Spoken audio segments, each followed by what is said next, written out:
Hola, ¿qué tal? Mi nombre es Dolo y hoy vamos a estar resolviendo un parcial de análisis 1, ¿sí? El primer parcial. Bueno, voy a pasar a compartir pantalla, así podemos comenzar a resolver el parcial. Bueno, comenzamos. El primer ejercicio nos dice, sea la función el logaritmo de x más 3 y esta otra función g que tenemos un cociente de 4 sobre x más 1. Nos pide hallar el dominio de Fogg, ¿sí? Esta función compuesta, y expresarlo como un intervalo o como una unión de intervalos. Ahora bien, ¿qué hacíamos para componer funciones? Lo que debíamos hacer para componer funciones era, digamos, por decirlo de alguna manera, una forma más criolla, meter una función dentro de otra, ¿sí? Entonces, ¿qué tenemos que hacer? Acá nos pide Fogg, ¿no? G dentro de F, ¿sí? Entonces vamos a agarrar a G y vamos a ingresarla dentro de F. ¿Dónde? Donde dice la X, ¿no? Es decir, donde tenemos X en nuestra función F, vamos a ingresar a nuestra función G. Entonces nos queda Fogg conformada de esta manera, ¿sí? Nos queda el logaritmo de este cociente menos 3. Ahora, bueno, dado que nos están pidiendo el dominio, nosotros necesitamos, digamos, determinar nuestro conjunto de partida, ¿no? De eso hablamos cuando hablamos de dominio. Y cuando vemos un logaritmo ya nos remite a, ¿qué? A una restricción del dominio, ¿sí? Este dominio está restringido. ¿Cómo estará restringido? Bueno, siempre tenemos que acordarnos que tiene que ser mayor a 0, ¿sí? Lo que está dentro del logaritmo. No puede ser igual ni puede ser menor a 0, tiene que ser sí o sí mayor a 0. Con lo cual, lo que vamos a hacer, primero que nada, va a ser restarle este 3, ¿sí? Vamos a buscar un común denominador, ¿sí? Vamos a multiplicar a x más 1 para que tenga el mismo denominador, y arriba en el numerador vamos a multiplicar a 3 por x más 1, ¿sí? Entonces acá distribuimos, hacemos 3x más 3. Con lo cual, dado el menos que tenemos acá, nos va a quedar 4 menos 3x menos 3, ¿sí? Porque acá nos quedaba 3x más 3, y este menos afectó a los dos signos. Entonces nos queda 4 menos 3x menos 3. Entonces, acá ¿qué hacemos? Restamos el 4, ¿no? Al 4 le sacamos 3. Entonces esto nos queda menos 3x más 1 sobre x más 1. Entonces, recién a partir de esto, vamos a justamente determinar nuestro dominio. ¿Qué habíamos dicho? Habíamos dicho que el dominio, ¿sí? Lo que estaba, digamos, dentro, en este caso, del logaritmo, tiene que ser mayor a 0. Ahora, bueno, justamente nosotros sí tenemos que determinar que ese cociente sea mayor a 0, ¿no? Cuando hablamos de regla de signos, ¿qué decimos? Bueno, que lo de arriba tiene que ser mayor a 0 y lo de abajo tiene que ser mayor a 0, o bien las dos cosas tienen que ser negativas, ¿no? Porque cuando hacemos más por más, es más, y cuando hacemos menos por menos, es más también.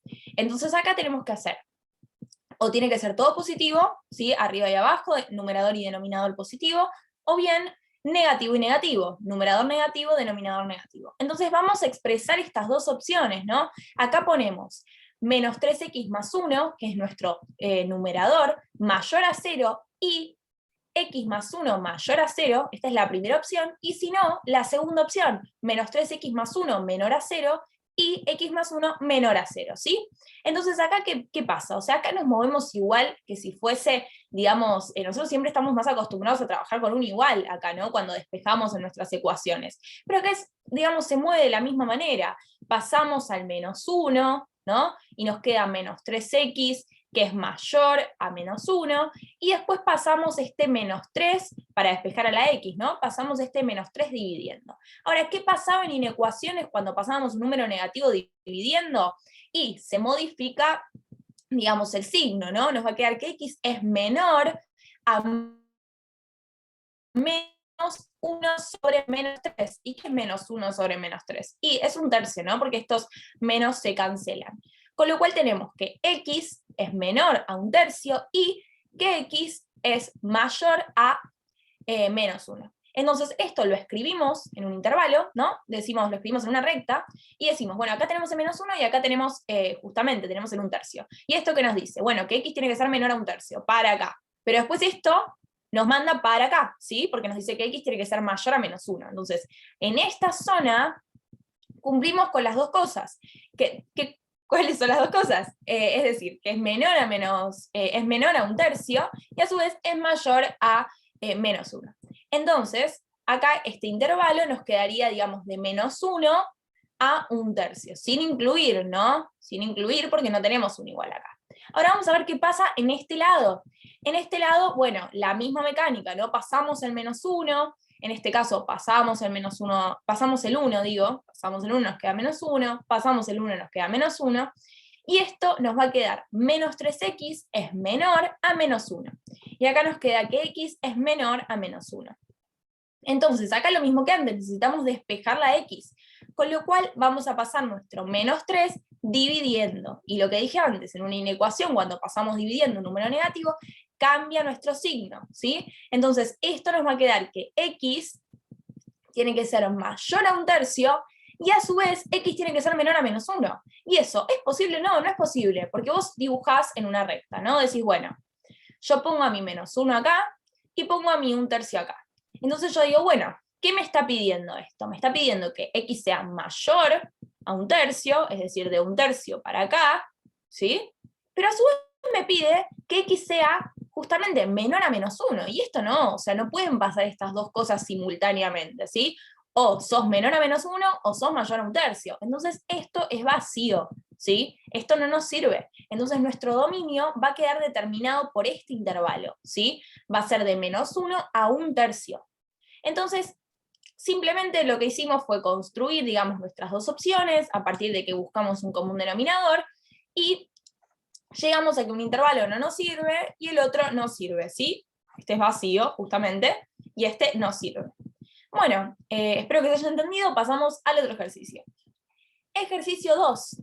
¿Qué nos dice el ejercicio 2? Bueno, nos está dando un límite, ¿no? Te dice calcular el límite de x tendiendo a más infinito de este cociente, ¿sí? Entonces, bueno, nosotros evaluamos el límite justamente en este punto, en el infinito, y reemplazamos. ¿Y qué nos va a quedar acá? Bueno, acá adentro este cociente nos va a quedar un infinito sobre infinito, pero cuando salvemos esa indeterminación, nos va a quedar que esto es 1, ¿sí? ¿Por qué? Porque básicamente sería una cosa así. Esto te queda infinito sobre infinito. Espero que se esté entendiendo, a pesar de que es un poco difícil escribir en la compu. Bueno, esperen que...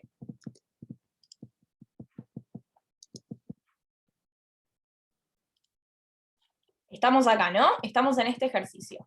Entonces, ¿qué pasa? Lo que yo digo es lo siguiente. Acá, para evaluar cuánto vale el límite en el infinito, ¿sí? Justamente cuando x tiende a infinito, primero evaluamos cuánto vale nuestro cociente, ¿no? En la parte de abajo. ¿Y qué decimos? Bueno, vos tenés un infinito sobre infinito. ¿A qué se debe este infinito sobre infinito? Estoy hablando, nuevamente repito, estoy hablando de esta partecita nada más.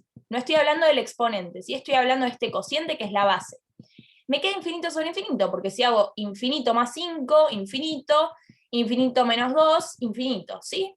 Entonces, ¿cómo salvamos esta indeterminación infinito sobre infinito? Bueno, vamos a dividir, ¿se acuerdan? Por la x de mayor exponente. En este caso, tenemos a la x que, digamos, está elevado a la 1. Entonces hacemos x sobre x, 5 sobre x, ¿sí? Y después tenemos x sobre x también, menos 2 sobre x.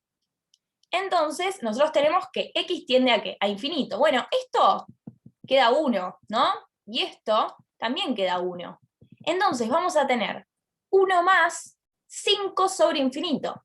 5 sobre algo que tiende a infinito, ¿sí? Un escalar, un número sobre algo que tiende a infinito, una constante, ¿qué era? Era 0, ¿sí? Entonces esta parte va a tender a 0, ¿sí? Y después esta parte va a pasar exactamente lo mismo. Entonces, ¿qué nos va a quedar? Que nos va a quedar que esta parte, el cociente este, que es la base, es 1, ¿sí? Es 1. Y acá, justamente, en el exponente, ¿qué pasa? Y bueno, va a quedar infinito. Entonces vamos a tener una indeterminación de este tipo, ¿sí? 1 elevado al infinito. Bueno. Borramos todo esto. Y vamos a empezar a resolver. Entonces, ¿qué hacíamos cuando teníamos, digamos, este tipo de indeterminaciones? Bueno, lo que hacíamos era ir hacia una fórmula, ¿no? Pero esta fórmula, esta de acá, no se asemeja mucho a lo que tenemos, ¿no? Porque nosotros tenemos como un cociente acá, un cociente de polinomios, no se asemeja mucho. Entonces, ¿qué tenemos que hacer? Bueno, vamos a reacondicionar la base. ¿Qué hacíamos cuando reacondicionábamos la base? Lo que hacíamos era que le sumábamos 1 y le restábamos 1, ¿sí? Eso hacíamos para reacondicionar la base y que se parezca un poquitito más a esta fórmula que queremos llegar, ¿sí? Entonces, vamos a hacer, bueno, le sumamos 1 y le restamos 1. Este 1, sumando, lo vamos a dejar ahí. ¿Por qué? Porque nos sirve para esta fórmula. Ven que acá tienen un 1 sumando, esto nos sirve, entonces lo dejamos ahí. ¿Qué vamos a trabajar? Vamos a trabajar justamente con este 1 que está restando. Entonces, ¿qué necesito yo? Bueno, yo necesito que este 1 no sea 1 literalmente, sino que sea, porque vamos a buscar como un denominador, vamos a hacer x menos 2 sobre x menos 2, ¿sí? Entonces, este menos 1 se transformó en menos x menos 2 sobre x menos 2. Que esto, si lo simplificamos, da 1. No estamos hablando de lo mismo, pero simplemente lo ponemos de esta manera para que lo podamos restar, ¿sí? Porque estamos haciendo justamente un común denominador. Entonces, nos queda un común denominador y esto está restando, ¿no? Este término está restando a este otro. Entonces acá, bueno, justamente este menos va a afectar a todo este paréntesis. ¿Cómo me va a quedar? Me va a quedar menos x más 2. X menos x se cancela. Y 5 más 2 es 7. ¿Por qué más 2? Porque menos por menos es más. Entonces la nueva base va a ser 1 más 7 sobre x menos 2. ¿Sí? Entonces acá construimos de nuevo nuestro límite y decimos que el límite de x cuando tienda a más infinito de 1 más 7 sobre x menos 2 elevado a la x. Bueno, vamos a ver cómo se resuelve esto, porque acá lejos estuvimos de resolverlo, todavía no hicimos nada, solo reacondicionamos la base. Entonces, ¿qué pasaba? ¿No? Nosotros necesitamos llegar a esto, ¿sí? Para que esto nos dé e, nos dé justamente, podamos como concluir.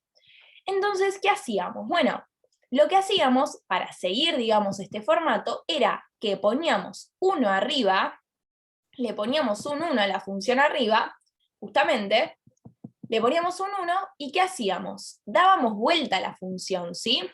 Es decir, acá le pones un 1 y esta parte la das vuelta, la invertís. Entonces te queda 1 sobre x más 2 sobre 7, ¿sí? Acá este signito está mal, este es un menos, ¿sí? Este es un menos, esto es un menos. Un error cuando copié.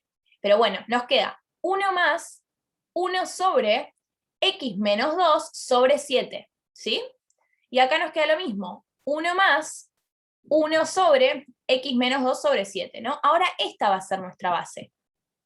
Esta va a ser nuestra base. Y nosotros, esta fórmula nos está diciendo que yo tengo que tener 1 más 1 sobre una x elevado a esa x. Entonces, ¿para qué estamos haciendo esto? Para que nos dé, es lo que dije antes. Entonces, acá ¿qué hacemos? 1 más, le agregamos el 1 arriba, esta parte la damos vuelta, pero necesitamos que esté elevado a lo mismo, ¿no? A esa parte dada vuelta que nos queda, para que justamente esté elevado a la x, que es lo que nos está diciendo acá. Es decir, esta fórmula nos está diciendo 1 más 1 sobre algo elevado a ese algo. Entonces acá tenemos 1 más 1 sobre algo elevado a ese algo, ¿sí? Entonces esto nos va a quedar 1 más 1 sobre x menos 2 sobre 7 elevado a la x menos 2 sobre 7. Entonces, ¿qué va a pasar? Que toda esta parte,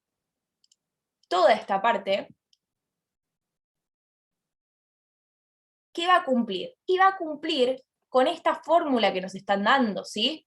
Que esta es la que tenemos que estudiar, ¿no? Esto es lo que estudiamos, lo que nos da la teoría. Y esta parte justamente se va a asemejar a esto. Entonces vamos a decir que esto, el límite de x tendiendo a más infinito de todo esto, va a ser e, ¿sí? Entonces, vamos de nuevo. Lo que hicimos fue, una vez que reacondicionamos la base, pusimos un 1 arriba, invertimos esta parte, entonces nos queda 1 sobre x menos 2 sobre 7, elevado a la x menos 2 sobre 7. Ahora, ¿qué pasa? El exponente que teníamos originalmente, este de acá, ¿se fue, no? ¿No se fue? no se fue. Simplemente, digamos, lo sacamos. Es como el exponente del exponente, ¿sí? Es como que toda esta parte, lo que está justamente entre corchetes, lo que está entre corchetes está elevado a la x. Ahora, ¿va a estar elevado a la x solamente? No. Va a estar elevado a la x por mi base original, ¿sí? Mi base original, ¿cuál era? Era esta, ¿sí? Entonces va a estar todo este corchete, que ahora le dimos el nombre E, va a estar elevado a la x por 7x menos 2, ¿sí? Bueno, vamos a borrar un poco esto, así no queda tan mal, tan desprolijo. No se olviden que acá hay un error de signo, ¿sí? Esto es un menos, esto es un menos, esto es un menos. Entonces, esta parte que habíamos dicho que era E, queda elevada a x por 7 sobre x menos 2, ¿sí? Y por álgebra de límites, ¿qué nos decía? Que cuando vos tenés el límite de algo, ¿no? De una función elevada, el límite de x teniendo x0 de una función elevada a otra función, era igual al límite 1 elevada al límite 2, ¿sí? Entonces acá podemos, digamos, como distribuir los límites, ¿no? Nos queda, digamos, el límite de esta base elevado al límite, digamos, de este exponente. Entonces, si habíamos dicho que esta base era E, nos queda E elevado a todo este límite, ¿sí? Entonces, ¿cuándo es todo ese límite? Bueno, vamos a averiguarlo. Todo ese límite nos queda 7x. ¿Por qué 7x? Porque esa x va a multiplicar el numerador, ¿no? Esto pasa multiplicando el numerador, sobre x menos 2. Ahora, ¿cuánto es el límite de x tendiendo a más infinito de este cociente? Bueno, nos pasa lo mismo que antes, no nos queda infinito sobre infinito. ¿Cómo salvábamos esa indeterminación? Y dividiendo justamente por la x de mayor exponente, que en este caso es 1. Entonces nos quedaría una cosa así. Menos 2 sobre x. Entonces acá, ¿qué nos queda? Esto se cancela y te queda 7. Esto se cancela y te queda 1. Y esto, cuando tenemos una constante sobre algo que tiende a infinito, nos da 0. Entonces esto nos va a quedar 1 menos 0, lo cual es 1. Te queda 7 sobre 1, lo cual es 7. Entonces, ¿cómo salvamos esta indeterminación? ¿Cuánto vale este límite que nos preguntaron a nosotros, que es este de acá? ¿Cuánto vale? Vale e a la 7, ¿sí? E elevado a la 7. Bueno, espero que se haya entendido. Básicamente lo que hicimos, para repasar un poquito, fue reacondicionar la base. Reacondicionar la base es básicamente sumarle 1 y restarle 1. Y una vez que reacondicionamos la base, lo que hicimos fue aplicar el límite. ¿Cómo aplicábamos el límite? Bueno, siguiendo esta fórmula, ¿no? Que hacíamos 1 sobre, invertíamos esto, que nos queda esta partecita, no se olviden que acá es un menos, elevado a lo mismo, x menos 2 sobre 7, ¿sí? Y a su vez, el exponente original que lo conservamos y lo multiplicamos por la base original. Entonces ahí nos quedan los dos límites, y esto finalmente es e elevado a la 7, ¿sí? Bueno, vamos al ejercicio 3. ¿Qué nos dice el ejercicio 3? El ejercicio 3 nos dice, dada esta función, que acá tenemos un cociente más una raíz, hallar la ecuación de la recta tangente al gráfico en F en el punto de abscisa. En el punto de abscisa, x0 es igual a menos 1. Nos están diciendo básicamente que encontremos la recta tangente en este punto. ¿Cuál era la ecuación de la recta tangente? Yo la puse acá, por si no se acuerdan, al igual que lo hice con la fórmula anterior, por si no se la acordaban. ¿Y qué nos está pidiendo? ¿No? Nosotros sabemos que esta es justamente la ecuación de la recta tangente al gráfico en el punto, ¿sí? Bueno, esta es la ecuación, ¿no? ¿Y qué nos pide esto? Bueno, te pide primero que nada la función en el punto, y después te pide la derivada de la función en el punto, y el punto, ¿no? Porque estos, digamos, esta x y esta y son cosas genéricas, no las vamos a reemplazar por nada. Entonces, bueno, primero que nada, ¿qué tenemos que hacer? Derivar la función. Una vez que derivamos la función, la evaluamos en el punto para lograr tener f' en x0, ¿no? La derivada en el punto. Y después vamos a reemplazar a la función en el punto. Bueno, vamos a empezar. ¿Cómo derivamos esto? Esto lo derivamos de la siguiente manera. Acá tenemos un cociente, y acá tenemos una raíz, como dije antes. Pero esta suma nos permite hacer las dos cosas por separado, ¿no? La suma de las derivadas es igual a la derivada de la suma. Entonces, acá vamos a hacer la suma de las derivadas. Primero vamos a derivar esto más esto derivado. Entonces, bueno, nos concentramos primero que nada en el cociente. ¿Por qué vamos a derivar? Por la regla del cociente. Y decimos, la primera derivada, ¿cuánto es 12x derivado? Es 12. Por la segunda sin derivar, ¿sí? La de abajo la dejamos tal cual. Menos 12x, la primera sin derivar, por la segunda derivada. ¿Cómo es esto? Esto derivado, justamente acá volvemos a tener una suma, lo podemos hacer por dos partecitas, esta parte derivada es 2x, ¿sí? ¿Por qué? Porque volvemos, pasa, vamos a escribirlo acá. Porque esta partecita, nosotros tenemos x cuadrado, ¿qué nos dice la derivada? Bueno, que cuando lo derivamos, este 2, ¿no? Pasa para acá, y a esto le restamos 1. Entonces va a quedar 2x elevado a la 1, que esto es lo mismo que sacarlo. Entonces esta parte nos queda justamente 2x.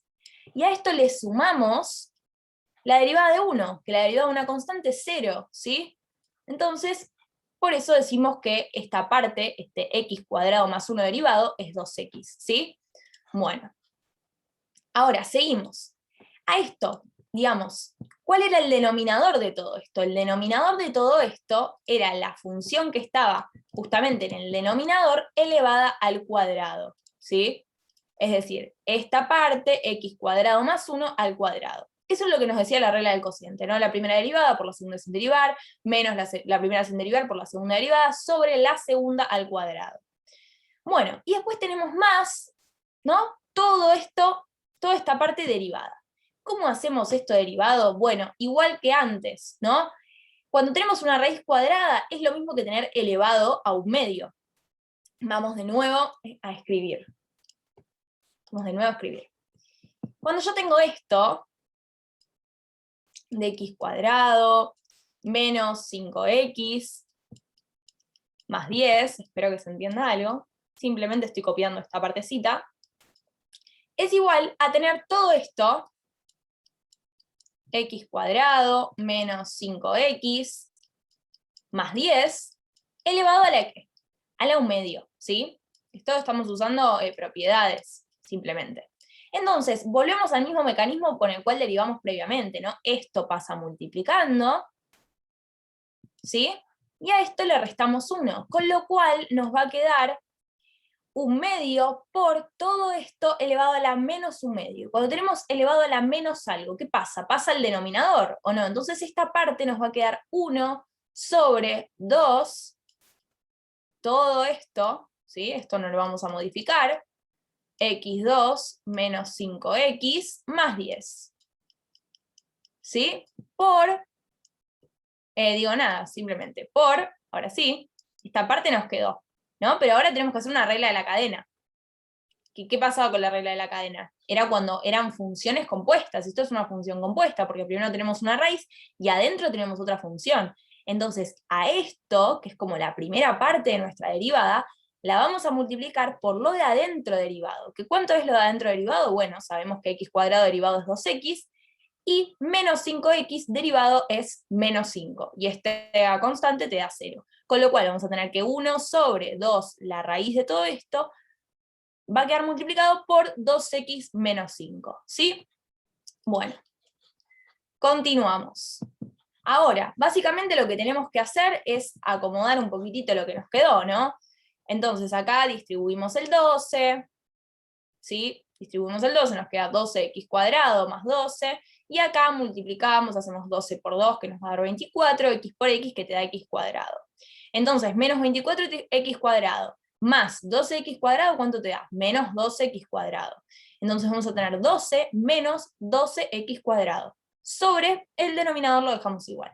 Más, esto lo pasamos al numerador, ¿no? Porque está multiplicando, y nos queda de esta manera. Entonces, ¿qué vamos a hacer?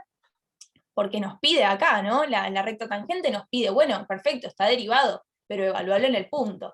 Entonces vamos a evaluar en el punto a nuestra derivada. Acá volví a copiar la derivada, para que no tengamos que ir a la diapositiva anterior, y la evaluamos en el punto, en menos 1. Simplemente reemplazamos a las x por menos 1, y esto nos va a quedar, 0 nos queda esta parte, y esta parte nos queda menos 7 octavos, ¿sí? Entonces tenemos que la función derivada en el punto nos queda menos 7/8. ¿Y qué es una función derivada en el punto? Es la pendiente de la recta tangente a la función en el punto, ¿sí? Es la pendiente de la recta tangente, con lo cual, justamente, repito, la pendiente de la recta tangente va a ser menos 7/8. Después, ¿qué más nos pedía la ecuación de la recta tangente? Nos pide la función evaluada en el punto, la función original. Bueno, agarramos la función original, que era esta, y la evaluamos en el punto.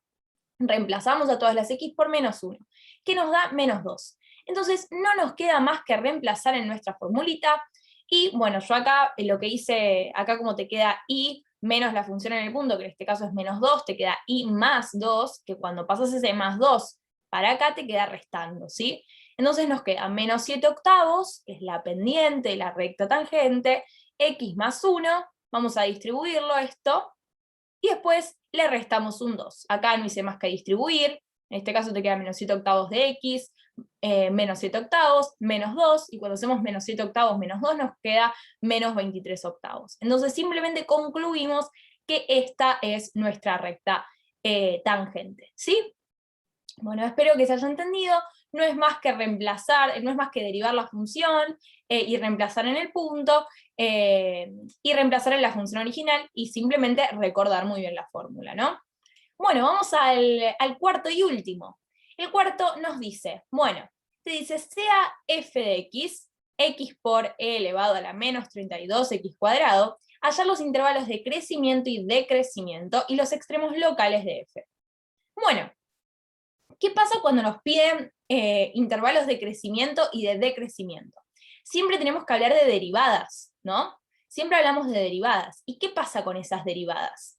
¿Qué pasa con esas derivadas? Las tenemos que igualar a 0, ¿no? Y aquellos puntos, digamos, donde la derivada es igual a 0, nos van a servir para construir los intervalos, ¿sí? Por eso requerimos derivar la función, igualarla a 0, y ver los puntos, digamos, que hacen que esa derivada valga 0, para que nos posibilite construir los intervalos, ¿sí? Bueno, entonces, vamos acá. ¿Cómo derivamos esto? Esto es justamente una derivada del producto, que a su vez va a tener una regla de la cadena acá adentro. Entonces, ¿cómo es la derivada cuando tenemos un producto, ¿no? Una multiplicación. Hacemos la primera derivada, 1, por la segunda sin derivar, la copiamos tal cual, más la primera sin derivar por la segunda derivada. Acuérdense que EX derivado es EX, por eso la copiamos igual, pero acá tenemos una regla de la cadena, ¿no? Tenemos que derivar este exponente. ¿Cómo derivamos este exponente? Lo que explicamos previamente para el otro ejercicio. Pasamos, digamos, este 2, lo pasamos multiplicando, ¿sí? Lo pasamos multiplicando, ¿sí? Es decir, vamos a escribirlo así queda un poquitito más claro. Tenemos menos 32 x cuadrado. Entonces este 2 lo pasamos multiplicando, nos queda menos 64 x elevado a la 1, ¿no? Que es lo mismo que decir x simplemente. Entonces nos queda 1 por e a la menos 32x cuadrado más x por e a la menos 32x cuadrado por menos 64x cuadrado. Acá, ¿qué podemos hacer? Esta x la multiplicamos con esta x y nos queda menos 64x cuadrado. Y después sacamos un factor común, ¿no? Porque ambos, digamos, ambos términos comparten esta partecita, ¿sí?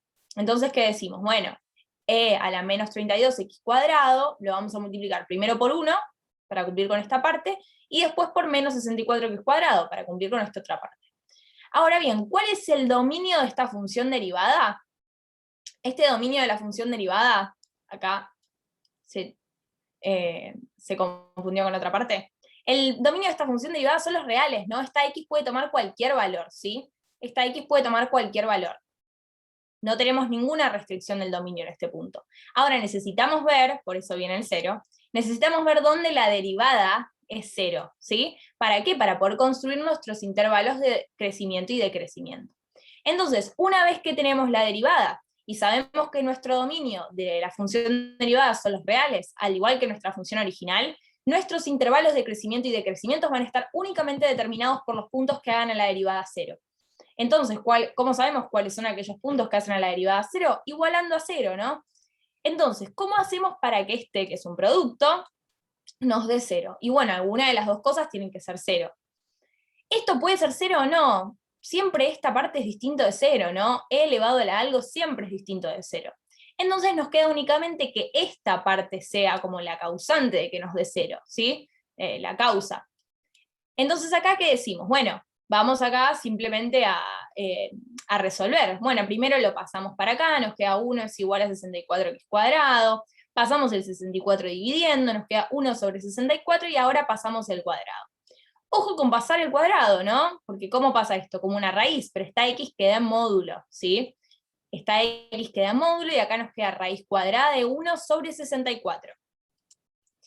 Entonces, raíz cuadrada de 1 sobre 64 nos da 1/8, ¿sí?